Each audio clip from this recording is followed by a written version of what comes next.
નમસ્કાર. આજના આ કાર્યક્રમમાં પધારેલા તમામ વડીલોને મારા કોટી કોટી વંદન તેમજ તમામ વહાલા વિદ્યાર્થીઓને મારા સૌપ્રેમ સાથે આ કાર્યક્રમને આપણે શરૂઆત કરીશું. શ્રી સમસ્ત વાડી વિસ્તાર કોળી સમાજ દ્વારા આયોજિત સરસ્વતી સન્માન સમારોહ અને ઇનામ વિતરણ કાર્યક્રમમાં હું વાડી વિસ્તારના પટેલ શ્રી ડોક્ટર ભરતભાઈ રામજીભાઈ ચાવડાને વિનંતી કરીશ કે તેઓ સદનનું અધ્યક્ષ સ્થાન ગ્રહણ કરશે. સાથે સાથે અતિથિ વિશેષ શ્રી વણાકબારા સમસ્ત બાર કોળી જ્ઞાતિના પ્રમુખ શ્રી પણ પોતાનું સ્થાન ગ્રહણ કરશે. તેમજ વણકરવા સમાજના પટેલ શ્રી મનોજભાઈ, ગરબી સમાજના પટેલ શ્રી ભરતભાઈ, સંયુક્ત સમાજના માનનીય મંત્રી શ્રી ઉમેશભાઈ તેમજ તમામ જિલ્લા પંચાયતના પ્રમુખ શ્રી અંજીભાઈ તેમજ પધારેલા તમામ આગેવાનો પોતાનું સ્થાન ગ્રહણ કરશે. દીવમાં શ્રી સમસ્ત વાડી વિસ્તાર કોળી સમાજ સાઉથવાડી દ્વારા શ્રી સરસ્વતી સન્માન સમારોહ અને વિદ્યાર્થીઓને ઇનામ વિતરણ કાર્યક્રમ ભવ્ય રીતે યોજાયો. આ કાર્યક્રમ વાડી વિસ્તાર કોળી સમાજના પટેલ શ્રી ડોક્ટર ભરતભાઈ ચાવડાના અધ્યક્ષસ્થાને યોજાયો, જેમાં સમસ્ત બાર કોળી સમાજના આગેવાનો, શ્રી વણકરપા કોળી સમાજ અને શ્રી વડી શેરી કોળી સમાજના આગેવાનો ઉપસ્થિત રહ્યા, જેમાં દીપ પ્રાગટ્ય, મહેમાનોનું શાબ્દિક અને પુષ્પગુચ્છથી સ્વાગત. ત્યારબાદ ધોરણ 5 થી 12ના ટોપર વિદ્યાર્થી ભાઈ બહેનોને મહેમાનોના હસ્તે ઇનામો આપી સન્માનિત કરાયા.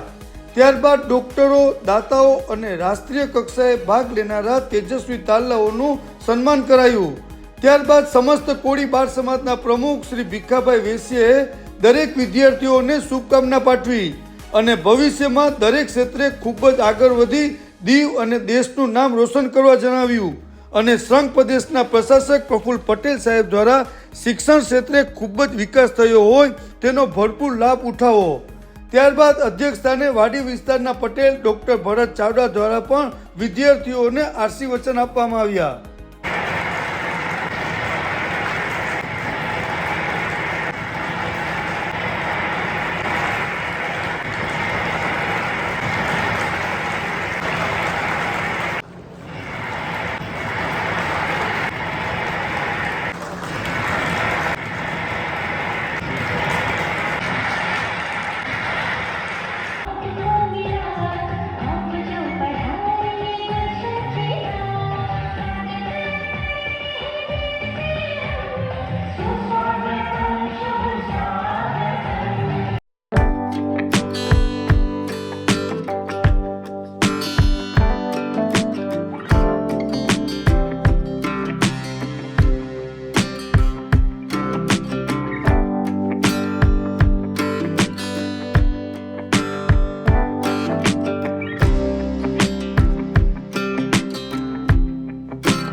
अध्यक्ष स्थान पर विराजमान भाई विशाल पटेल डॉक्टर भरतभाई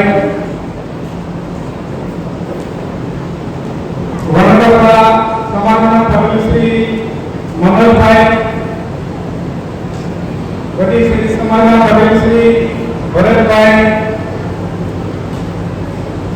સંયુક્ત સમાજના મંત્રી શ્રી અજયભાઈ, એક બાળકોના પ્રમુખ તરીકે મારે આપવાનું હોય અમારા જે લોકોને વિદ્યાર્થી ભાઈઓનું સન્માન કરવામાં આવ્યું અને ઇનામ વિતરણ કરવામાં આવ્યું, એ દરેકને હું અભિનંદન પાઠવું છું. દેશ પ્રત્યેની પોતાની કામને આગળને આગળ વધારે સારી સારી પદવીઓ પ્રાપ્ત કરીને ઓર ઇનામો પ્રાપ્ત કરે અમારી અને સમાજની શુભકામના એમની સાથે છે. અંતકારણથી દિલથી અમે આશીર્વાદ આપીએ છીએ કે ભાઈ ખૂબ આગળ વધો, શિક્ષણ ક્ષેત્રે ખૂબ આગળ વધો, ધંધાકીય રીતે આગળ વધો, આર્થિક રીતે આગળ વધો. ભલે જેટલી દુનિયાની ફેસિલિટી હોય એની અંદર હરેક રીતે તમે પ્રગતિને લેવો એવી હું અપેક્ષા રાખું. હવે આવા સમારોહો કરીને વિદ્યાર્થીઓને પ્રોત્સાહન આપવામાં આવે છે. પહેલાના સમયમાં આવું કંઈ નહોતું. તમે નસીબદાર છો ખરેખર. દરેક રીતે આ સદીની અંદર બાળકો શીખી રહ્યા છે. એની અંદર દરેક પ્રકારની સુવિધાઓ તમને પ્રાપ્ત થઈ રહી છે, એટલે તમે નસીબદાર. પહેલાના સમયની અંદર આવું કંઈ નહોતું. 1 થી 4 ધોરણની અંદર 5 ધોરણની એક જ કોપી લઈને માણસ ભણતો હતો. અત્યારે તો બાળકના વજન કરતા છોકરા વધી જાય છે, એટલે તમે નસીબદાર. આવું ભવ્ય આયોજન કરી અને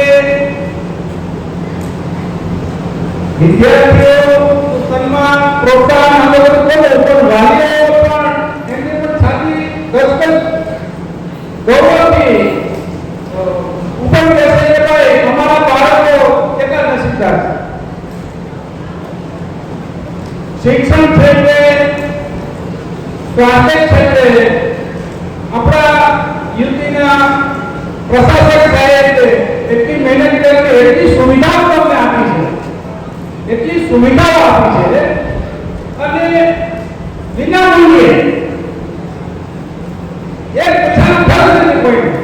ઘર બેઠા મેડિકલમાં હોય છે, ઘર બેઠા એન્જિનિયરિંગમાં હોય, હરેક ક્ષેત્રની અંદર ઘર બેઠા પહોંચી જશે માણસ. ખર્ચ નથી.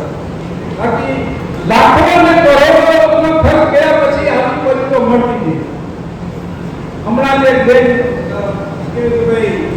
મેડિકલની અંદર ચાન્સ મળ્યો છે, એટલે આપણા દીવ ડિસ્ટ્રિક્ટની અંદરથી ઘણા બધા ભાઈઓ બહેનોને એટલા ચાન્સ મળે છે કે 5-10 વર્ષની અંદર કરિયર કરી તમે લોકો હશે તો કેટલા નસીબદાર તમે હશો. અમારા સમયની અંદર 10 થી 20 કિલોમીટર દૂર જાય એક ડોક્ટર માન મળતો હતો, એ પણ થેલાવાળા, એટલે તમે નસીબદાર. હવે